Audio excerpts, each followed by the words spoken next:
The Commonwealth coat of arms on a green bokeh background, the logo for the Australian government. As one, working together to transform the APS workforce. As one, the Australian Public Service Disability Employment Strategy aims to support the employment of people with disability in our large and diverse workforce. In this video, senior leaders share their experiences of creating inclusive and confident workplaces for people with disability. Why is it imperative for the APS to employ people with disability? Philip Glyde, Department of Agriculture. I think there's a strong business case for having a diverse workforce.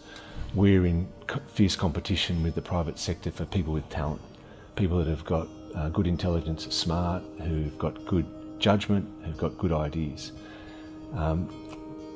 Able-bodied people don't have a mortgage on those talents, and if we can change our behaviours and attract people with disability into the workforce, then we're going to achieve our goals more easily. Carmel McGregor. Well, we are a large employer. We should reflect the community we serve. There's an economic imperative in that there's a shrinking available labour force. So we need as many people who can participate as possible and to their optimum level. And on the third level, it's a fair and just thing to do. People with disabilities face enormous hurdles, and if we can do anything that allows them and it supports them to participate to the maximum level they can, then we should do so. David Parker, AM. So people with a disability make up part of our population. And the APS is more and more an outwardly focused organisation. We have to deal with the public, we have to consult with the public on policy formulation. If our workforce and our internal experience doesn't reflect the broader population that we're engaging with, then we will have blinkers on. I think having people with a disability makes us better at our jobs, helps us provide better advice, better services and so forth. Michelle Cornish. Given the APS is such a large organisation, that's why it is so important that we reflect the community which we serve as public servants.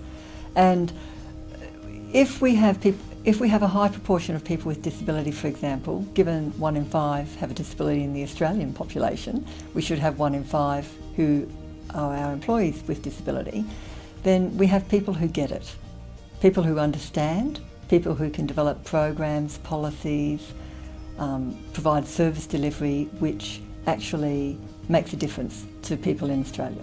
Why should the APS workforce be diverse? Carol Hajo, Department of Human Services. It's important to employ people with disability because people with disability are people first, and all people are entitled to access and inclusion in our workforce.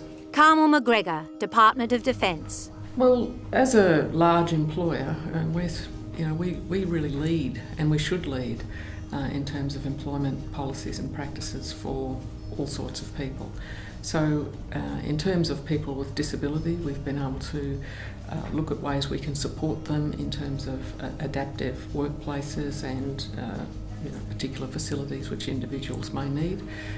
We also have targets we try and achieve, and we measure them and encourage employers and departments to take people on. So in a way we have an advantage, but we also have a responsibility as an employer to take on people with disabilities. Michael Pinney, ATO. I saw an ad for the ATO. I applied, did the interview, got the job. I did have to supply my own typewriter in the early days. That was the other difference, I guess, so I could do all the tasks that were required of that job by using a typewriter to assist in that role. And the other thing is the ATO was a very understanding employer gave me the job, and I was obviously able to perform that role, and 27 years later I'm in an assistant commissioner. So it's all about giving people with disabilities that chance. Let them get the foot in the door, and you'll be rewarded with good, hard-working employees. That's all I need, a chance. What are the benefits of a diverse workforce? Dr. Ian Watt, AO, Department of the Prime Minister and Cabinet. Clearly we match the community better, which is important, but I would have thought the big thing that has changed is that we would have happier workplaces because we have a more diverse group of people, and I think we'd get better outcomes. Carmel McGregor. I am really interested in the issues of a diverse workforce. Even in my teams, I try and play to that, because a diverse team is a better team, because it brings different people, different attitudes, different backgrounds, different thinking to the table, and having the same vanilla monoculture, in my view, never brings a good result, or as effective result as that of a diverse workforce. And I do think that will become more and more important in the future as we deal with issues of ambiguity.